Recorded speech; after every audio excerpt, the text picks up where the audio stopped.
Allah.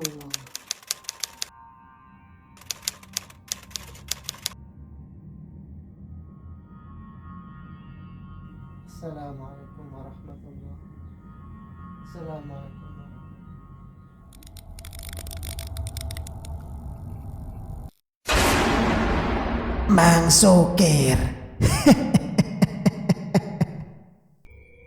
A'udzubillahi minasyaitonirrajim. Bismillahirrahmanirrahim. Assalamualaikum warahmatullahi wabarakatuh.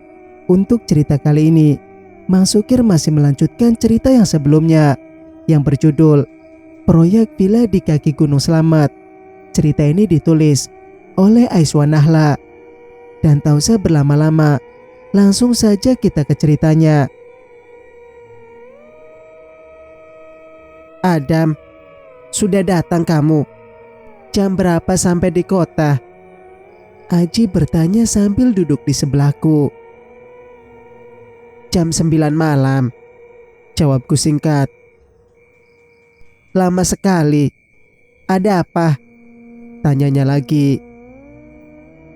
Hujan deras, tersesat, diganggu, lengkap pokoknya. Aku sudah bilang, lewat kebun sawit memang dekat, tapi banyak gangguan kalau sudah malam. Untung saja kamu selamat, sahut dia. Mana Mas Ibrah? Kira-kira kapan mau pesan barang lagi? Tanyaku mengganti topik. Ibrahim lagi ke danau. Katanya seminggu lagi. Ada apa? Saya mau pinjam truk untuk menyingkirkan mobil tua yang ada di jurang itu, jawabku. Oh, mobil almarhum Kasman. Bagus juga idemu. Aji manggut-manggut. Sampean tahu ndak tentang almarhum Kasman? Tanyaku. Tahu. Dia itu adiknya almarhum Pak Jangkung. Dua orang di belakangnya adalah anak dan istrinya. Apa? Kasman adiknya Pak Jangkung? Iya.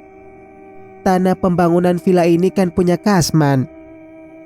Dulu sebelum tanah ini dibeli bos kita, tanah ini sudah dibeli orang lain. Tapi entah kenapa orang itu tiba-tiba sakit dan meninggal. Setelah orang itu meninggal, tidak berapa lama Kasman juga meninggal karena kecelakaan. Setelah meninggal, semua harta warisan diurus almarhum Pak Jangkung. Kira-kira sudah berapa tahun Kasman meninggal? Sudah lama, mungkin 10 tahun yang lalu. Memangnya kamu ndak tahu kalau Kasman itu apa? Kasman itu dukun. Dukun? Kenapa dukun di desa ini banyak sekali? Tanyaku. Karena sudah turun-temurun dari nenek moyang mereka. Almarhum Pak Jangkung, Mbah Ratmo, sama Pak Usman memutuskan untuk tak mengikuti jejak orang tua mereka. Mereka belajar mengaji dan sholat bersama bapaknya almarhum Saleh di musola.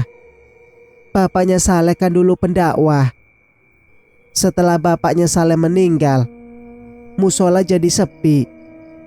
Cuma Saleh saja yang masih sholat di sana. Saya sudah tahu dari Pak Sunarto.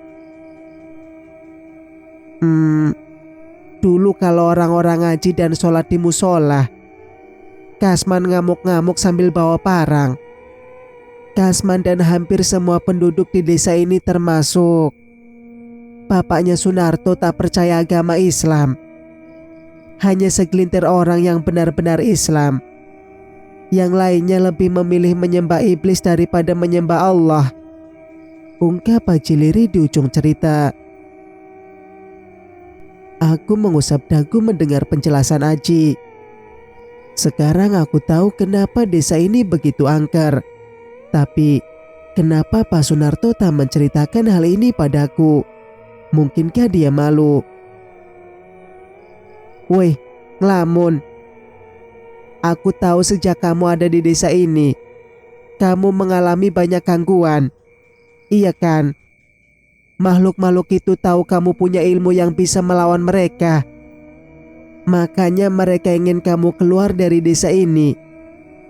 Sebelum ini, tak ada satu orang pun yang berani melawan mereka semua.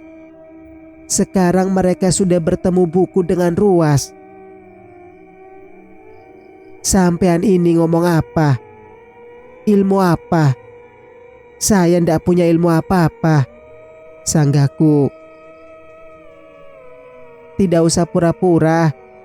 Ibrahim sudah cerita tentang kamu. Aku tersenyum. Ilmu saya ini tidak ada apa-apanya. Selain itu atas izin Allah. Kalau orang hebat pasti begitu, merendah. Maaf ya, aku tidak bisa bantu kamu. Aku tidak punya keahlian seperti kamu, ujar Haji. Ternyata banyak juga yang Haji tahu tentangku dan tentang desa ini. Sampean berdoa buat saya saja. Saya sudah sangat bersyukur. Ya sudah, aku mau lanjut kerja dulu. Nanti Ibrahim ngomel, ujar Haji berlalu pergi. Haji, di mana Pak Sunarto? Jeritku dari jauh. Ke musola katanya, teriak Haji. Aku mengambil keputusan untuk mencuci pakaian kotorku terlebih dahulu. Setelah selesai, rasa lelah melanda. Kemudian aku berbaring dan akhirnya terlelap. Capek sekali kelihatannya. Istirahatlah. Aku tahu sejak kamu berada di sini, kamu tak bisa istirahat dengan tenang, ucap Ibrahim tiba-tiba, membuatku terjaga dari tidur. Mas Ibrah, tadi mau berbaring sebentar, malah ketiduran, jawabku. Itu tandanya rohmu lelah. Kita ini bukan hanya memiliki tubuh saja, tapi juga roh atau rohani. Bukan hanya tubuh saja yang membutuhkan istirahat. Pulihkan rohmu dengan istirahat batin, kata Ibrahim penuh kiasan. Singkat cerita, menjelang duhur, aku berangkat ke musola. Perutku sudah keroncongan. Semoga saja Pak Sunarto sudah masak. Tak lama kemudian aku sampai. Aku memarkirkan motor di tempat biasa dan menuju ke belakang musola, tapi tak menemukan Pak Sunarto di sana. Kemana Pak Sunarto? Aku bergumam. Mencari-cari di sekitar musola, tapi Pak Sunarto tetap tak terlihat. Ya Allah, laparnya. Malas sekali masak sendiri. Aku mengeluh, lalu memutuskan untuk makan di warung Mbah Marni saja setelah sholat. Setelah berwudu, aku melaksanakan sholat duhur sendirian. Pikiranku masih tertuju pada makanan. Jarang-jarang aku merasa selapar ini. Astagfirullah. Gegas aku beristighfar.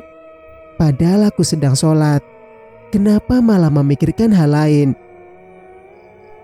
Singkat cerita, sepanjang perjalanan ke warung Mbah Marni, aku masih bertanya-tanya kemana Pak Sunarto pergi.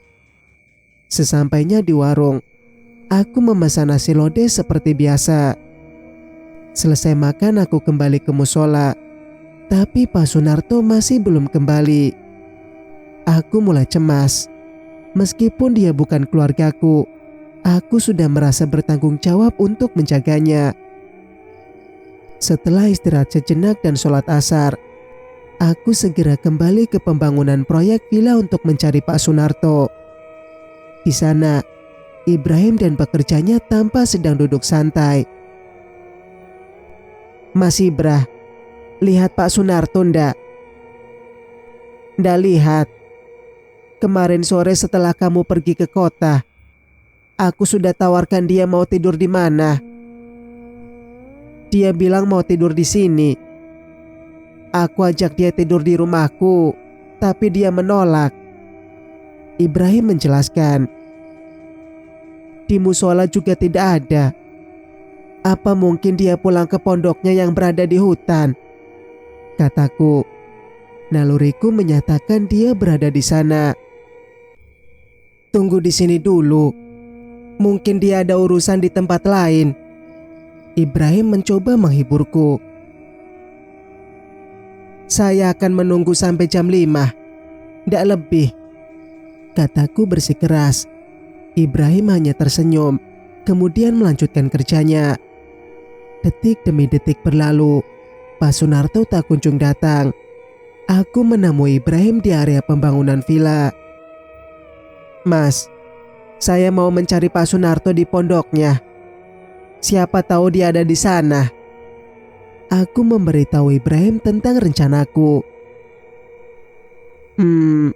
Mau aku temani? Tawar Ibrahim.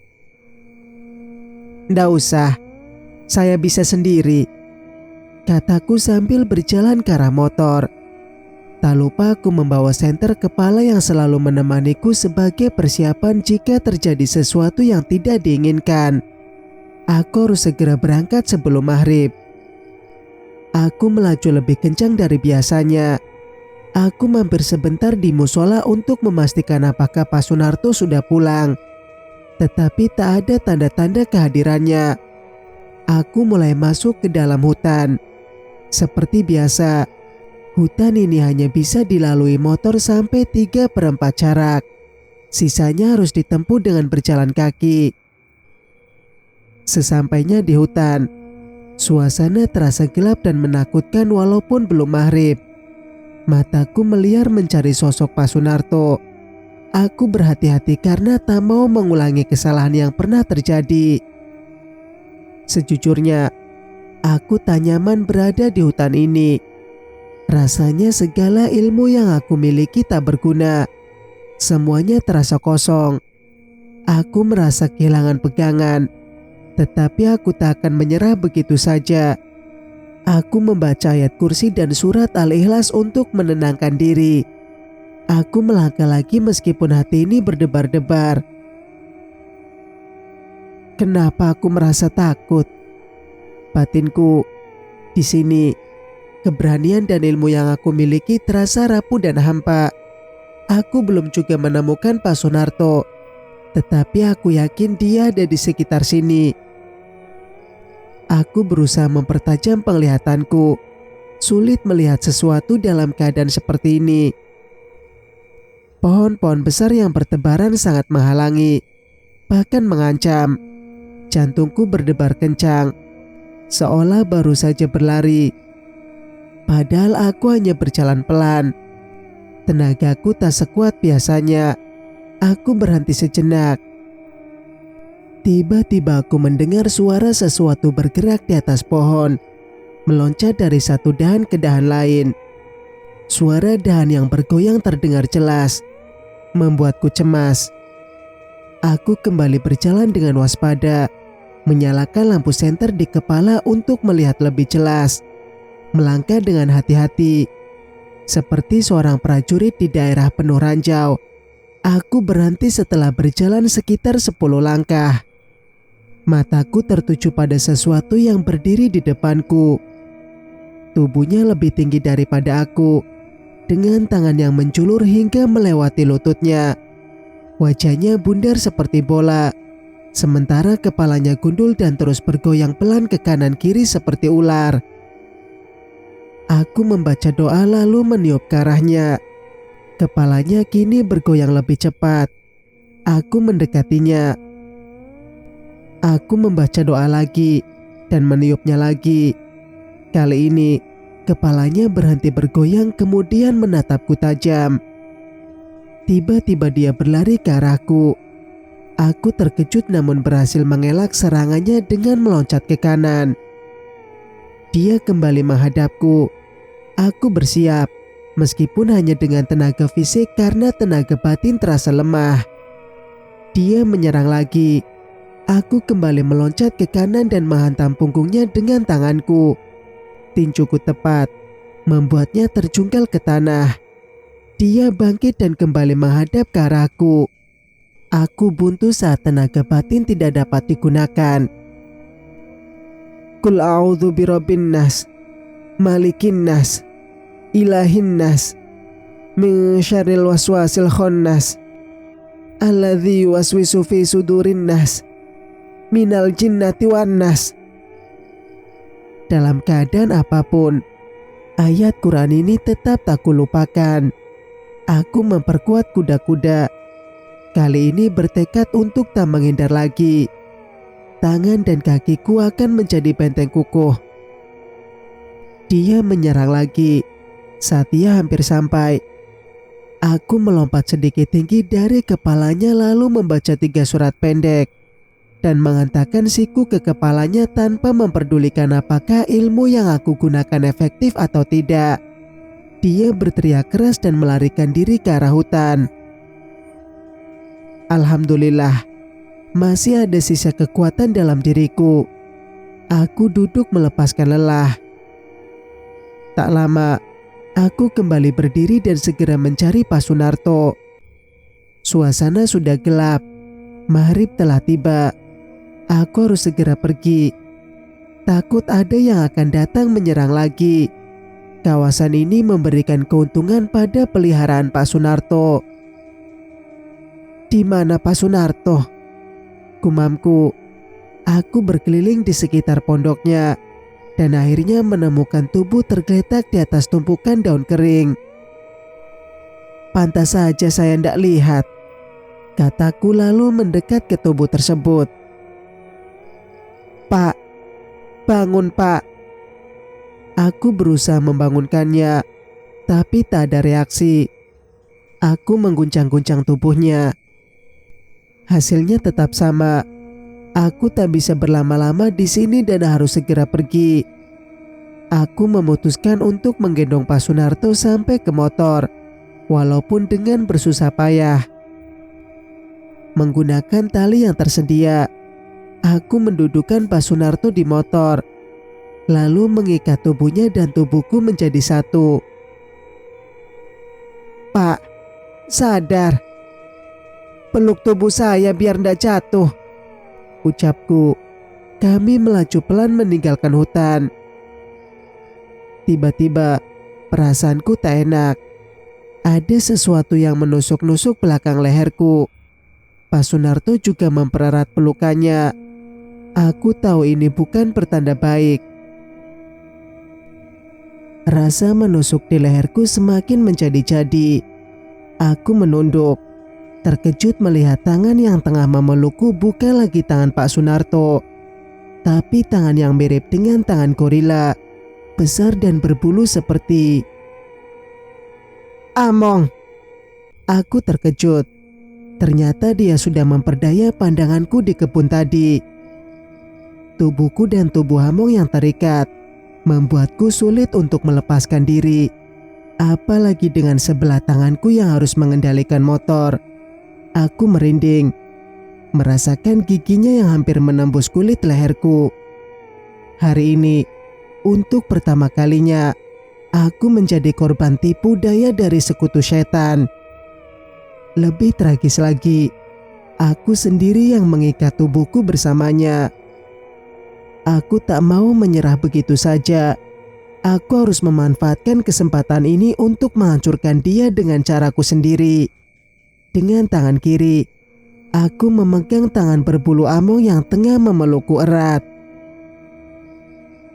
Aku kembali membaca ayat Al-Quran. Aku menoleh sedikit ke belakang dan meniup ke arahnya.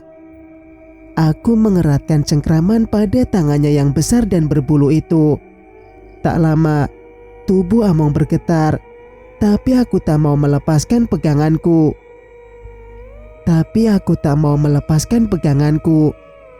Sepeda motorku mulai oleng karena jalanan yang berkelok-kelok dan berkerikil, yang hanya bisa kukuasai dengan satu tangan. Aku mendengar jeritan kesakitan. Among seperti tertarik ke belakang dan tali yang mengikat kami pun akhirnya putus. Stang motor terlepas dari genggamanku membuat sepeda motor oleng dan jatuh ke kiri. Among lenyap di balik kegelapan hutan, sedangkan aku tersungkur di atas rumput. Aku bersyukur karena tak mengalami luka apapun. Aku bangun dan kembali menaiki sepeda motorku. Alhamdulillah, sepeda motor masih bisa menyala. Setelah memeriksa semuanya aman, aku segera meninggalkan tempat itu. Aku sudah tak merasa takut seperti saat pertama kali masuk ke kawasan hutan tempat Among tadi. Sepanjang perjalanan, aku berpikir mencari celah untuk mengalahkan Among. Aku tahu bertarung di wilayahnya adalah bunuh diri. Jadi, aku harus menemukan cara untuk menariknya keluar dari sarangnya. Setelah menempuh jarak yang tak begitu jauh, aku sampai di simpang masuk musola. Dari kejauhan, aku melihat cahaya dari dalam. Siapa yang menyalakan pelita? Aku meletakkan sepeda motor di tempat biasanya dan berjalan menuju musola. Adam, aku di sini. Suara orang yang kukenal memanggilku dari arah belakang musola. Pak Sunarto. Aku berlari ke arahnya yang sedang memasak di atas api unggun.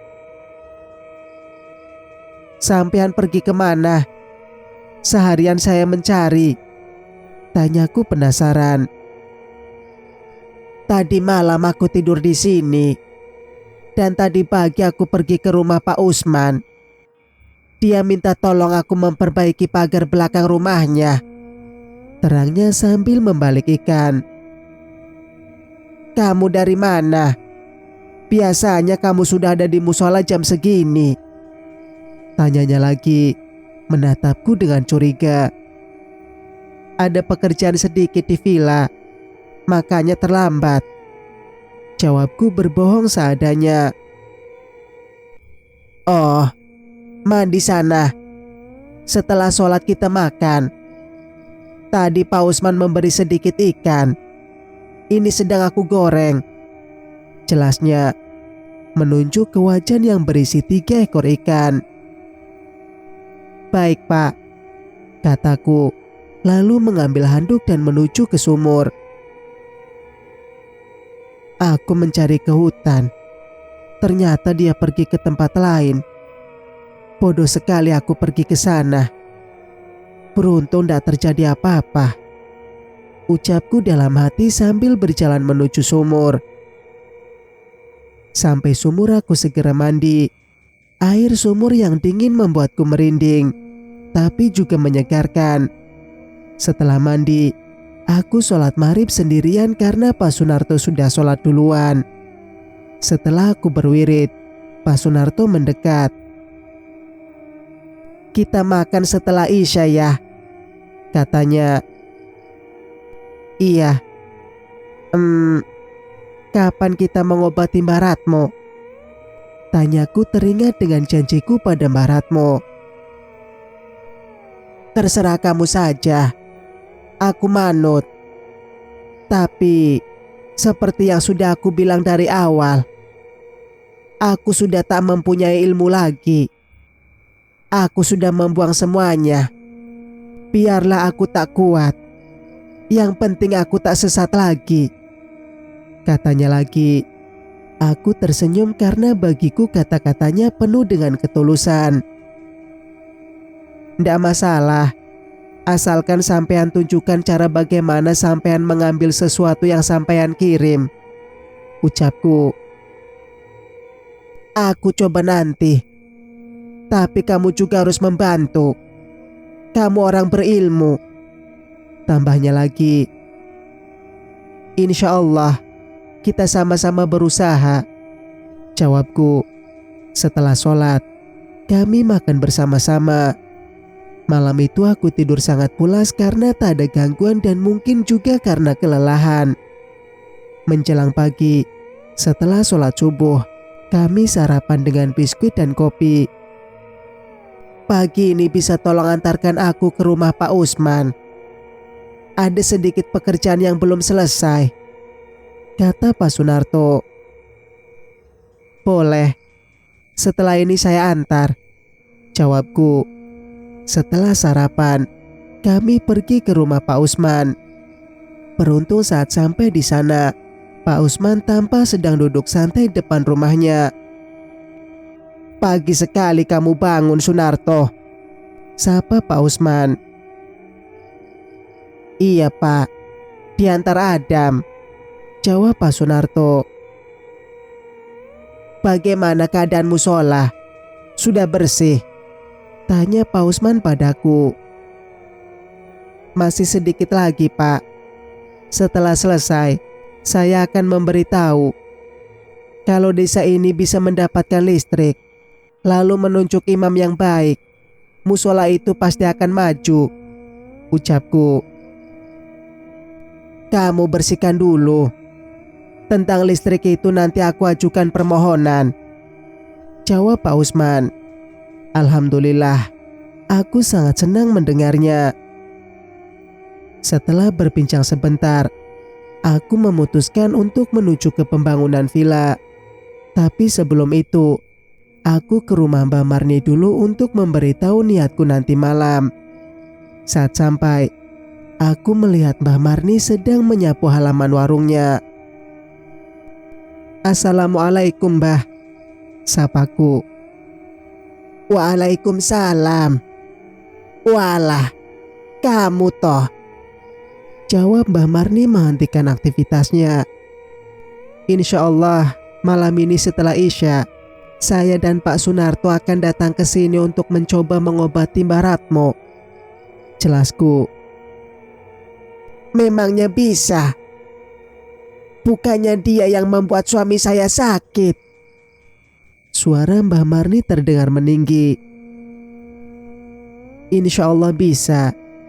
Dia sudah bertaubat. Dia mau memperbaiki kesalahannya. Insya Allah dengan izin Allah, Mbah Ratmo bisa sembuh, jawabku untuk meredakan situasi. Aku percaya karena kamu, tambahnya lagi. Insya Allah malam ini kami datang, kataku. Aku pun berpamitan dan menuju area villa. Saat aku tiba di sana, Ibrahim dan pekerjanya belum terlihat. Aku meletakkan sepeda motorku di sisi pondok dan berjalan menuju area pembangunan villa. Mas Ibrahim ini cepat sekali ya kerjanya, gumamku melihat hasil kerjanya begitu rapi. Saat aku berjalan di bagian belakang area villa, dari belakang sini ada jalan setapak menuju hutan. Aku menyusuri jalan itu. Tiba di satu pohon yang cukup besar, mataku tertuju pada sejumlah putung rokok yang masih baru. Siapa yang merokok di sini? Lirihku. Ibrahim tak merokok. Para pekerjanya biasa menyukai gudang garam. Tetapi puntung rokok ini bermerek Dunhill. Aku yakin ada seseorang yang sering berdiri di sini dan mengawasi pembangunan villa. Dari tempat ini, aku melihat Ibrahim baru tiba bersama pekerja-pekerjanya. Segera aku kembali ke pondok. Ngapain di sana? Tanya Ibrahim ketika aku hampir dekat. Jalan-jalan saja. Sudah lama ndak masuk hutan. Bohongku. Kamu ini suka sekali dengan hutan. Aku lupa menceritakan tentang kebun sawit yang kamu lewati kemarin. Orang-orang tua cerita, di kebun itu dulunya ada sungai kecil dengan arus yang cukup kuat. Orang-orang membuang jin dan sesuatu yang tak baik di sana karena arusnya yang cepat. Desa ini terkenal dengan kepercayaan mistisnya. Nenek moyang warga desa ini kebanyakan berilmu sesat. Kamu harus lebih hati-hati, jelas Ibrahim. Ya sudah, aku mau lanjut kerja, lanjut Ibrahim. Aku mengangguk dan tersenyum, lalu duduk di pondok sambil mengamati orang-orang bekerja. Kemudian, Aku memanaskan air menggunakan carek yang dibawa Ibrahim untuk membuat kopi. Rasa bosan menyergap. Aku kembali ke musola untuk membersihkan semak belukar yang masih tersisa. Menjelang zuhur, Pak Sunarto kembali ke musola diantar anak Pak Usman. "Kenapa tak menunggu?" tanya Pak Sunarto sambil berjalan ke arahku diikuti anak Pak Usman. Aku menatap anak Pak Usman. Tatapannya sangat dingin sama seperti sebelumnya. "Tunggu, luka di dahinya. Bukankah luka itu sama dengan luka lelaki misterius yang pernah menyerangku tempo hari di hutan dekat pembangunan villa, yang menyuruhku pergi dari desa ini kan?" "Adam, kenapa? Kau melamun?" Aku tersentak dan menatap Pak Sunarto. Saya ndak apa-apa," jawabku dan berusaha bersikap normal. Anak Pak Usman kemudian berlalu pergi dengan langkah cepat. Sungguh tak punya adab. Datang tak menyapa, pergi pun tak berpamitan. "Kamu sudah makan?" "Tadi aku sudah makan di warung dengan Usman. Ini aku bungkuskan. Tapi Usman yang membayarnya," katanya lagi. "Alhamdulillah, rezeki jangan ditolak," jawabku. Aku mengambil makanan itu lalu menaruhnya di teras musola dan pergi mencuci tangan. "Saya makan dulu ya Pak," ucapku saat kembali ke depan musola. "Iya, aku mau bersihkan semak yang sudah kamu tebas tadi. Cepat bersih, cepat masuk listrik," katanya lagi. Aku benar-benar melihat keikhlasan di dalam matanya. Tak mudah bagi seseorang yang pernah melakukan dosa syirik untuk kembali ke jalur yang benar. Urusan akhiratnya adalah antara dia dan Allah. Tugasku adalah mendukung taubatnya semampuku. Bersambung. Nantikan kelanjutan ceritanya di video berikutnya. Wassalamualaikum warahmatullahi wabarakatuh.